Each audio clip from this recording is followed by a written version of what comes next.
as-saminu al-muzakhu was-sakhriyatu wal istihza'u bin nas.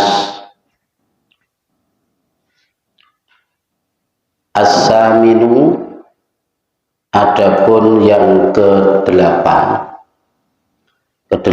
dari macamnya bahaya lisan. Bahaya lisan itu macam-macamnya ada 8. Al-muzahu yaitu bercanda atau guyonan, bergurauan. Was-sahriyatu dan cara baca sekarang yang membuli. Sahriyah itu menghinakan. Wal istihza'u dan ya menghinakan, mentertawakan. Istilahnya sama. Bin nasi terhadap sesama manusia. Fahfaz maka jagalah olehmu lisanaka terhadap lisanmu minhu dari muzah, dari bercandaan tadi. Fil jiddi kalau di sini fil jiddi ya, fil jiddi itu artinya kakek.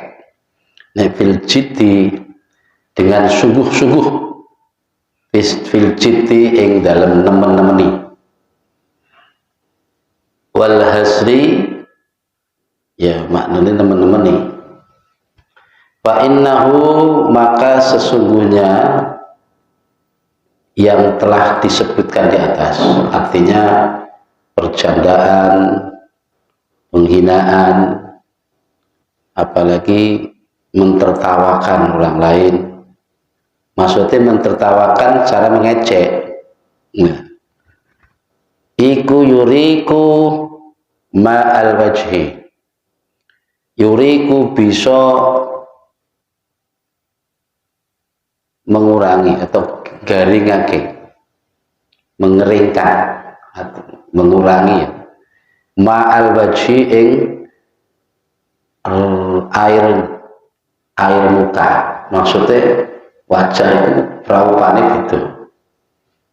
Ma'un itu kan banyu, wajhi kan muka, ya kan? Jadi ma'ul wajhi kan banyu ini wajah.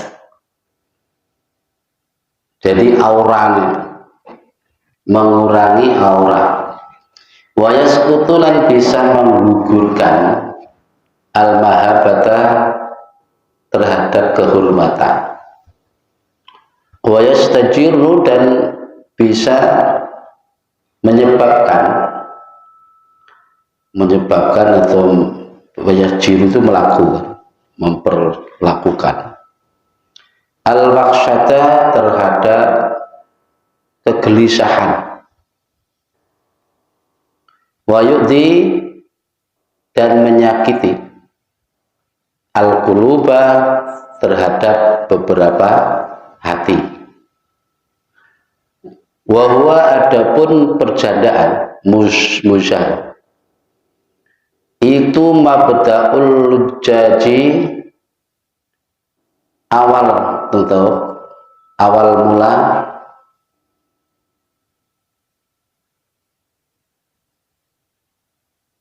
lujajun permusuhan, wal ghadabi dan sifat marah, wat tasyarumi dan ya maknanya permusuhan juga, permusuhan atau ya pertikaian yang bisa memutus persaudaraan. Wa yughrisu dan bisa menanamkan, menyebabkan. Ya ghrisu itu ghorosa, dari kata ghorosa itu menanam. Al-khibta terhadap kedengkian bil qulubi di dalam hati-hati orang. Fala tumazikh maka janganlah engkau bercanda bercandaan, ahadan dengan seseorang, fa in ma zahaka, andaikan mengajak engkau bercanda, sapa ahadun wong suci, artinya jika orang ada yang mencandaimu, fala tujibhu, maka janganlah engkau menjawabnya, wa a'rid, dan berpalinglah, anhum, dari mereka, hatta yakhudu, sehingga mereka memasuki atau menyinggung atau mengalihkan fi hadisin, di dalam pembicaraan, ghairuhu, yang selain percandaan tadi. Wa kun, dan jadilah engkau minal ladina, termasuk orang-orang, idza marru, ketika mereka lewat bilagwi, alladzina marru bilagwi, dengan melewati dengan apa ya, lagwun itu dolanan, mainan, atau sesuatu yang tidak ada artinya. Marru kiroma, maka mereka pada lewat kiroman, dengan kehormatan. Artinya jadilah engkau termasuk orang-orang yang manakala melewati tempat atau kejadian permainan yang tidak ada gunanya itu, melewat dengan penuh kehormatan. Di sini ditafsiri kiroman itu artinya ya bukan hanya menjaga kehormatan, tapi amirina bil ma'ruf. Kalau ada kita melihat sesuatu yang mungkin melanggar, kita menjadi orang yang beramir bil ma'ruf, perintah atau mengajak kepada kebajikan, wa nahina 'anil munkar, dan mencegah akan kemungkaran. Itu tidak bersikap diam, tapi tetap nilai dakwah tetap disampaikan. Fahadihi, maka yang ini maksudnya hadihi itu 8 macam yang sudah diterangkan dari kemarin itu. Iku mujami'u afatil lisan, adalah sebagai kumpulan bahayanya lisan, kumpulan-kumpulan yang menerangkan tentang afatul lisan. Afat itu bahaya, efek daripada lisan. Wala yu'inuka, dan tidak bisa menolongmu bihi alaihi, terhadap lisan, terhadap yaitu lisan, illal uzlat, kecuali dengan uzlah. Uzlah itu ya menyingkir, menjauh. Uzlah itu menjauh dari keramaian, dari manusia. Au mulazamatus sumti, atau dengan cara membiasakan diam, illa biqadrid darurati, kecuali dengan kadar kebutuhan. Maksudnya boleh ngomong asal ada manfaatnya. Itu aja. Sampai situ dulu. Jadi nomor 8 di antara sesuatu yang bahaya dari lisan adalah percandaan, guyonan. Kadang nek guyonan bolone ngono mungkin ya sudah terbiasa. Tapi biasa juga dari guyonan itu mengakibatkan permusuhan, permasalahan di antara teman, sahabat. Acap kali justru dimulai dari percandaan itu. Kadang wong niku ya bahasane ya jelas, ngunyai ya tenanan. Ya bahasa dengan bahasa yang jelas tidak ada dengaling-aling. Tapi karena dalam suasana perjandaan, akhirnya itu ya bisa jadi tidak masuk di hati. Nah, tapi ya kadang kalau yang masuk di hati, ono bahasa sing serius, sing lohir, bahasanya soreh, bahasanya jelas. Tapi dalam suasana bercanda, dengan akhirnya ya nggak sampai jadi diambil hati. Tapi ya kadang kalau ya sampai diambil hati, makanya itu kan penggawean lisan kan. Jadi istilah muzah, sakhr, istihza itu hampir sama. Guyonan, terus meremehkan, menghinakan, itu nilai sama kalau penggaweane hati. Menurut. Ya kecuali semacam kayak guyonan, tapi justru isinya itu ngilingno aib orang lain, gitu. Iki yo berbahaya. Contohnya ini, wa tanbihu 'anil uyubi wan naqaisi ala wajhil yadqa. Mengingatkan aib saudaranya, membeberkan kekurangan saudaranya, tapi dengan cara guyonan. Ini yang mengena. Bener guyonan, tapi ya kadang ya nusuk hati. Ya hati-hati. Waqad yakunu dzalika bil muhaqqiqil bil fi'li wal qawli. Yang ini terkadang bisa saja terjadi lantaran sikap kita atau lantaran ucapan kita. Ingin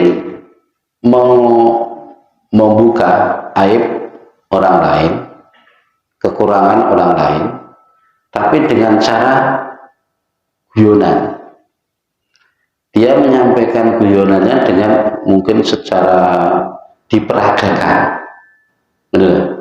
Atau secara terang-terangan diucapkan di kalangan sing bercandaan guyonan gimau atau guruan. Yang ini juga bisa dikurangi, kalau bisa lagi ditinggali. Yang maksudnya guyonan. Waqad yakunu bil isyarah wal aima, sama saja. Kadangkala juga melalui isyarah atau melalui pertandaan. Ya isyarah, enggak diperagakan. Wa idza kana bi hadratil mustasi'i bihi lam yusamma dzalika ghibatan. Jadi andaikan itu dilakukan di depan orang yang bersangkutan, mergo guyonan ini tidak masuk dalam kategori ghibah, tapi masuk kategori muzah. Iki mau guyonan mau, ya. Kalau dalam bab ghibah kemarin, ya, ghibah itu adalah menyebutkan sesuatu, ya, menceritakan sesuatu yang sesuatu itu tidak disukai oleh yang bersangkutan, baik di depannya maupun tidak di depannya. Ya di sini ini malah diklarifikasi. Ya, andaikan kita menerangkan, umpamanya itu, atau membuka aib atau kekurangan orang lain, tapi dalam suasana bercandaan, ya, orangnya ada di depan bercanda. Nah, yang demikian itu tidak masuk kategori ghibah, tapi justru masuk kategori muzah. Muzah itu bercandaan tadi, yang mana bahayanya juga sama daripada ghibah, itulah. Jadi masuk guyonan ya guyonan, yang penting ini hati-hati kenai. Bahasa ini kadang kelewatan. Mbak Nokar Konso ini ya hati-hati. Kadang karena kita menghadapi macam-macam orang, yang mungkin orang satunya ini sensitif, yang satunya yang enggak biasa-biasa aja. nggak sensitif. Meskipun di depan kita dia tersenyum, nggak taunya hatinya tertusuk, kan nggak ngerti ya dia. Yang begini ini dihindari. Karena apa? Yaitu efek daripada guyonan, sering-sering kali ketawaan, sering-sering kali apa? Ya guyu lah, guyonan. Iku yuriku ma'al wajhi, mengurangi ya raut wajah, air di wajah itu berkurang. Nah, kene wong nek akan guyu lah, ora nganu apa? Wajah ireng. Enggak nganu itu. Ya bener ketoke bahagia, tapi kadar air itu berkurang di air. Kemudian wong guyonan itu suka guyonan itu juga menjatuhkan harga diri. Yaskutul mahabbah, kehebatan kehormatan seseorang akan jatuh hanya karena lantaran guyonan. Makanya orang tahu kiai gede dulu guyu tapi nggak sampai cekakaan itu kan. Terus wayastajirul wakhsyah, kemudian bisa menyebabkan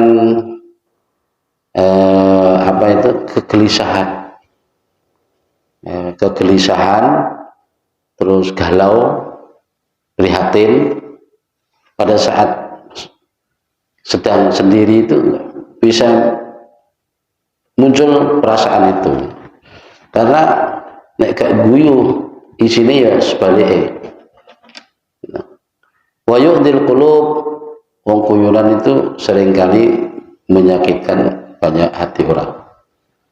Terus guyonan juga sebagai mabda'ul lujan, awal mula timbulnya permusuhan, yaitu pertikaian antar sahabat, antar teman. Ya biasanya runtang-runtung wong loro tibake kok pisah gara-gara guyonan. Terus waya kerisul fiqdah, dan bisa menyebabkan pula menimbulkan kedengkian. Itu macam-macamnya wong guyonan. Fa'in ma zakaka ahadun, jika ada orang yang mencandaimu, kita ini lagi serius tapi dia bercanda terus. Kalau begitu kayaknya sikapnya, fala tujibhu, janganlah kau jawab. Oke, ispen dulu karpe, nggak usah dijawab. Terus kalau perlu wa'arid anhum, berpalinglah dari mereka hingga mereka mengalihkan pembicaraan yang lain. Maksudnya kalau masih bab kuwi kan guyonan, kalau guyonan ya sudah nggak usah ikut nimbrung di situ, gitu loh. Karena wis membicarakan tentang ya hal yang baik atau serius atau hal-hal yang kebajikan, nggak boleh kita ikut nimbrung. Nah, gitu. Wa yakhudu fi hadisin ghairi. Jadi ketika mereka sudah menyinggung pembicaraan yang lain selain candaan tadi, ya silakan ikut, gitu. Wa kun minal ladzina idza marru bil lagwi marru kirama. Jadilah engkau termasuk orang-orang yang manakala mereka melewati tempat-tempat yang lagun itu yang nganggur, yang permainan, ya model-model begitu, mereka lewat dengan penuh kehormatan. Artinya penuh kehormatan itu ya dilingne nek wong do wayah ngono ya amar ma'ruf nahi munkar kan tetap berjalan. Ada kok justru malah dijauhi tanpa disentuh dakwahnya. Justru malah suudon, prasangka buruknya keluar. Karena yang dia lewat gitu, ada di situ kumpul wong-wong akeh, tukang main, enek sing kuping iki wis kena catet pirang-pirang gitu. Nah itu kan baru langsung kita komentar, artinya komentar, wong penggayane ngono. Jak ngaji angel. Malah jaga ning kono sampai perang-perang jam. Nah ini kan meskipun tidak terucap dalam mulut kita, tapi hati kita sudah mulai begitu. Itu bukan kiroman berarti, ya. Mestinya andaikan kita nggak bisa berbuat apa-apa, setidaknya keluar kata doa, ya. Doakan ya, semoga Allah memberikan tunjuk. Jadi nilai amar ma'murnya tetap ada, nahi munkarnya tetap ada. Benar. Baik. Jadi musah tadi perjandaan itu adalah salah satu afat atau efek bahaya dari lisan. Yang sudah diterangkan ada 8 itu. Tidak ada yang bisa selamat dari afatnya lisan. Mulai dari kemarin itu banyaknya ngomong, ghibah, berdusta dan sebagainya. Sampai yang terakhir ini berjanda. Ini kan yang 8. Tidak akan bisa memerangi itu, ya, kecuali dengan cara uzlah. Di sini uzlah itu berarti kan menyendiri, menghindar dari manusia, ya memang satu-satunya cara begitu kalau ingin selamat. Atau dengan opsi yang kedua, mulazamatus sumti, kita memilih membiasakan diri untuk diam,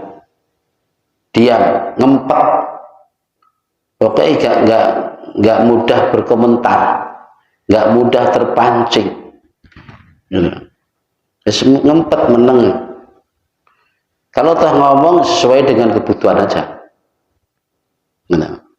Saya ingin bagaimana kita mampu bisa ngempet itu jika di sekeliling kita, bahkan ya, setiap hari kita kumpul yang notabene ini yus wong ngono kuwi tok. Ya, adalah sesuatu yang berat untuk ditinggal kalau begitu caranya. Ya, satu-satunya jalan ya sedikit demi sedikit menghindari kumpulan-kumpulan sing ngono kuwi. Kedua, yang biasakan menang. Saya kira nek wong kumpulan jagong-jagong ngono kuwi, wong ngomong sing ngalor itu gak karo-karuan. Ya ta? Terus awak dhewe di antara mereka. Ya, pemenenge kan ya koyoke enggak mungkin. Ya ta? Enggak mungkin. Dan nek menang nyopo dalam kumpul barang dan makhluk karuan. Ya, mending di rumah itu lebih aman. Ya ta? Tapi ngoko nek ning omah wong tuk nang omah, jarene wong gak tahu kumpul-kumpul ini kan. Ya yang begitu kan perlu dijaga juga. Jadi ada 2 opsi, siji menghindar, 2 menang. Titik wis. Nah, dawuh Kanjeng Nabi ngene. Qala sallallahu alaihi wasallam, man sarrahu ayuslima falyazamil sultan. Barang siapa yang menginginkan atau senang bila ia selamat, maka hendaknya ya diam. Diam itu cukup. Kayak inginannya kayak. Jadi ibarat agama iku buku, rasa diam itu ibarat sampul. Kan ngono tak? Sampul. Jadi nek agama ora, maksudnya diam itu diam dalam arti dari hal-hal yang tidak ada gunanya. Nek agama didiamin terus ora didawakane, ora diajarne, ya ora berkembang. Artinya nilai-nilai mulia di dalam agama itu ada, diantaranya adalah diam. Nah, diam itu ibarat buku, itu sampulnya, sampulnya. Jadi sampul itu yang menutupi buku-buku yang ada tulisan penting-penting itu. melindungi dari ya macam-macam kerusakan toh. Ya, begitu juga orang yang punya nilai agama, jika dia bisa bersikap diam, atau orang yang bodoh sekalipun tentang agama, kalau dia punya sikap diam, itu semua sifat kekurangannya akan tertutupi. Pokoknya yang penting menang, ya. Dari kanjeng Nabi kan man syarahu ayuslima fal yasamil sumtah. Barang siapa yang menginginkan atau senang jika ia selamat, ya selamat dari segala sesuatu yang tidak diinginkan, maka hendaknya ia melazimkan diam. Akeh-akeh wong tak selamat kan mergo kakean ngomong tau. Nah, wa fil hikmati, dan di dalam hikmah, dalam keterangan hikmah atau kitab hikmah, ada keterangan begini, lisanuka asaduka. Ini sehingga terkenal kan, lisanmu adalah harimaumu, mulutmu adalah harimau. Lisanuka asaduka, lisanmu adalah harimaumu. Artinya jika engkau tidak pandai-pandai memelihara lisan, maka engkau akan diterkam sendiri oleh lisanmu. Itu karo harimau. In atlaqtahu farsaka wa in amsakathu kharsaka. Artinya jika engkau mengucapkan sesuatu menggunakan lisan dengan sembarangan, maka engkau akan ditungganginya, diterkamnya. Wa in amsaktahu kharsaka. Jika engkau bisa menjaga dan memeliharanya dengan baik, maka engkau akan bisa menundukkannya, bisa menumpai, ibarat kuda bisa menumpai.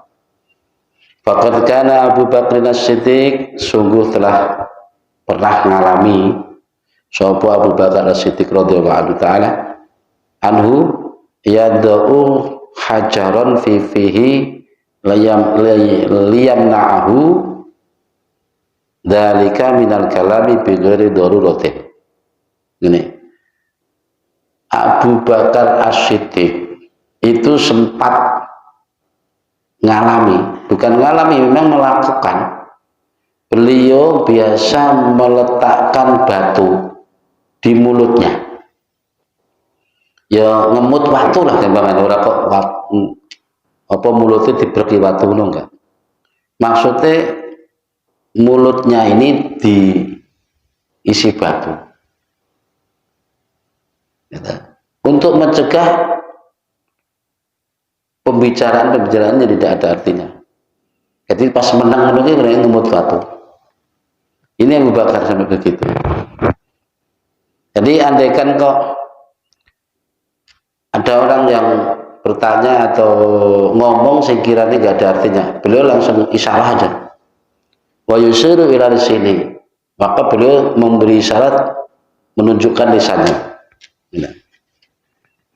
Kecuali memang ada pertanyaan yang sifatnya sangat ya, serius, maka ya dijawab. Fi riwayatin, dan disebutkan dalam riwayat yang lain, yamsiku lisanahu wa yaqulu hadzal ladzi awradanil mawarida fahtaris minhu bijahdika fa innahu aqwa asbabi halakika fid dunya wal akhirah. Jadi ngendikane Abu Bakar, ini lisan yang bisa menyampaikan aku terhadap apa yang selama ini aku telah aku dapati. Jadi lisan ini yang membuat aku sampai kepada ibaratnya kondisi yang seperti sekarang ini. Ini gara lisan. Auradanil mawarida. Maka jagalah lisan. Lisan ini benar-benar jaga sekuat-kuatmu. Karena apa?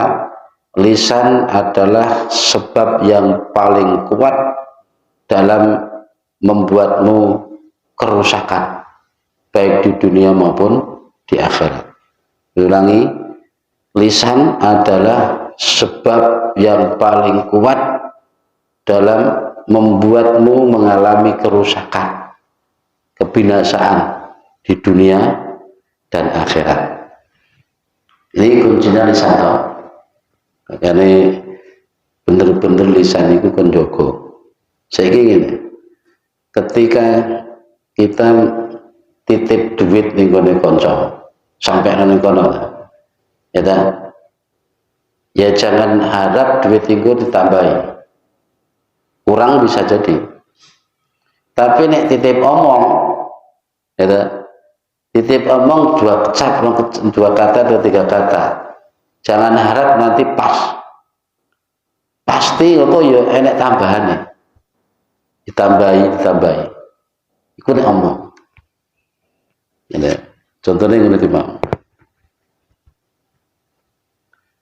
ada sebuah syair ini Bakar Tawil, tapi enggak iso tak lakone ra iso wasane. Bakar Tawil lali sih.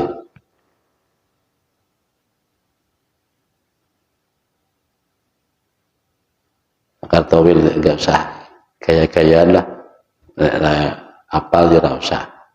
Insyaallah ini insyaallah. Yamutul fata min itratin min lisanihi. Jadi maksudnya kalau ada syair itu pasti hubungannya dengan ilmu arut. Ya, ilmu arut itu ilmu yang membahas tentang syair, dan itu ada ketentuan, nggak boleh sembarangan. Ada disebut bahar. Bahar itu cara ngono pakem itu wazan, dan tidak bisa dirubah-rubah wazan itu. Ketentuan wazan ini bakal fatwa di bakal tawil. Uulun mafailu, mungkin salah ya. Yamutul fata min itratin min lisanihi walaysa yamutul mar'u min itratir rijli fa itratuhu min fihi tarmi bi ra'sihi wa itratuhu bir rijli tabra ala mahalli. Ini artinya gini, insyaallah ya. Matinya seorang pemuda itu disebabkan terplesetnya lisan, dan tidaklah seseorang itu mati sebab terplesetnya kaki, tergelincirnya kaki. Artinya gini, ya iso wae wong tergelincir kakinya iso mati. Maksudnya mati di sini mati harga dirinya, mati kehidupannya juga. Seseorang itu bisa disebut mati dalam arti tidak ada harga diri, hidupnya atau adanya sama dengan tidak adanya. Di lingkungan situ tidak ada yang menghargai, idenya nggak dipakai, ucapannya nggak digubris. Karena dari lisannya itu orang sudah mengenal orang ini adalah dari banyak omongnya itu sampai orang memberi predikat Pak Bus, gitu, alias tukang gedabus, ini lah. Sehingga ya sudah nggak ada nilainya apa-apa. Ya dianggap orang mati, gitu, adanya dan tidak adanya sama saja. Ya, pada karena mati itu, iku mergo apa? Sering terpreset lisan, kita sering kepleset omongan. Jadi walaysa yamutul mar'u, dan tidaklah seseorang itu mati karena sebab terplesetnya atau tergelincirnya kaki. Karena apa? Terplesetnya lisan, tergelincirnya omongan itu bisa menyebabkan balang das. Itu artinya satu kata aja kita salah itu bisa menyebabkan orang melimpar batu kepala kita, gitu loh. Fihi tarmi biroksihi, gitu loh. Wa itratuhu min fihi tarmi roksihi. Artinya keplesetan lisan itu bisa menyebabkan dilemparnya kepala kita. Tapi wa itratuhu birijli, kepleset dari kaki, ya lama-lama sembuh lah. Andaikan itu kesreo ya paling setengah dina mari. Andaikan itu kok terluka ya mungkin seminggu 2 minggu waras. Gitu. Tapi nek kepleset lisan, seumur-umur orang tetap nurun. Sekali orang kita sakiti melalui lisan, omongan kita, mungkin seumur-umur dia tahu itu. Dan mungkin kita punya pengalaman masing-masing, gitu? Punya pengalaman. Jadi disakiti melalui omongan, itu buat sampai tuwek jeeling. Tapi pernah kita dikampleng wong bapak, alas seminggu ini hilang, hilang secara fisik. Wes titik. Jadi sampai situ. Intinya efek bahaya lisan itu ternyata lebih besar daripada bahaya tindakan perilaku. Makanya kita juga harus hati-hati memegang. Cuma begini, dalam kita berdakwah ini kita benar-benar ya bisa memilih antara mana yang dilarang, mana yang memasuki larangan, memasuki perintah. Itu yang perlu kita pandai-pandai memilah-memilih. Ya, kadang-kala kita menghadapi orang yang manakala dinasihati itu mental, ngomongin untuk halus-halus gak mempan, nek gak dijelak jelek nono ya gak rasa. Akhirnya dengan bahasa belak-belakan jadinya lagi rasa. Nah sing ngono ki piye? Wis niate awak didakwah ya dakwah. Soalnya emang disembir-sembirnya dia nggak paham ya. Gitu. Akhirnya gue bahasa yang jelas-jelasan. Tapi bukan berarti bermaksud untuk menghinakan atau apalagi mentertawakan. Tentu tidak. Kita niatnya dakwah. Gitu. Dakwah. Karena begini, dalam dakwah itu biasanya ya, justru sebaliknya dengan keterangan yang sini tadi. Ya, efek lisan itu lebih berbahaya daripada efek tindakan fisik. Gitu. Tapi nek dalam nilai dakwah, ya, nilai dakwah, ya apa ya? Lisanul hal afsahu min lisanil maqal. Awak dewe menasihati orang dengan ucapan blok blok blok blok sampai murah banget. Tapi nek perilaku kita nggak sesuai, orang tentu nggak percaya. Ini lisan aja, lisan. Nek ngomong tok, ya kita terus wongnya yang orang percaya. Tapi meskipun nilai nasihati 1-2 kata, haliah kita sesuai, ya, perilaku kita cocok, maka nilai dakwah itu akan lebih tajam, lebih bermanfaat pada orang lain karena perilaku kita. Karena apa? Lisanul hal ini maksudnya perilaku kita, andaikan punya lisan ngomong, ya, itu lebih tajam, lebih mengena daripada lisan ucapan. Gitu. Ikut tindakannya gitu. Kan bertolak belakang dengan keterangan ini kan. Tapi efek lisan itu tentu lebih berbahaya daripada efek tindakan. Bahayanya. Bismillahirrahmanirrahim. Wa ammal batnu. Sekarang ini beralih ke pembicaraan. Wa ammal batnu fahfadhu min tanawulil haram wasyubhat. Nah ini gini, selama ini kita menerangkan tentang macam-macamnya bahaya lisan. Ada 8, sudah selesai ya. Nah, dulu dalam bab awal pertama, ini kan babnya menerangkan tentang junudul qalbi, tentara-tentarane hati. Ya, ibarat hati itu punya kemauan, punya keinginan, punya syahwat, punya nafsu. Dia nggak bisa apa-apa kecuali ia memerintahkan prajurit itu, ya tangan, ya mata, ya telinga, ya mulut, ya, termasuk perut ini kali ini.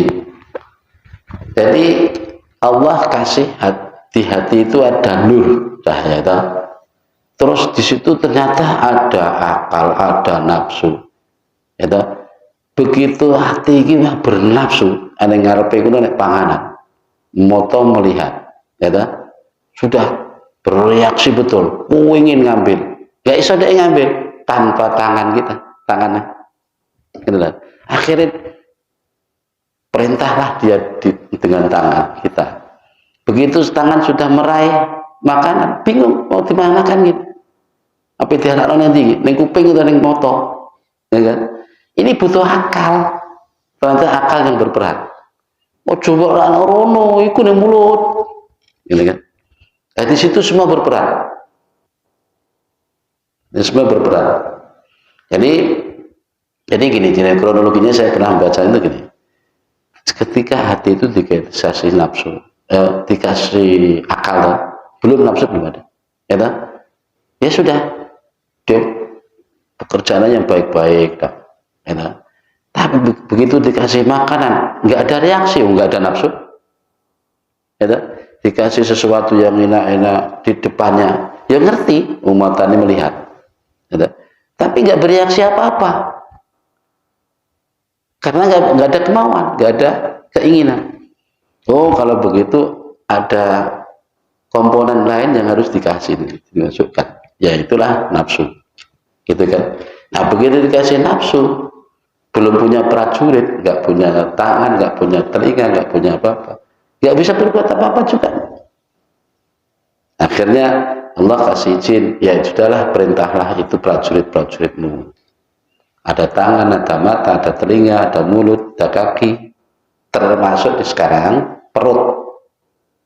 Nah, disinilah perut termasuk salah satu junudul qalbi, prajurit hati. Bismillahirrahmanirrahim.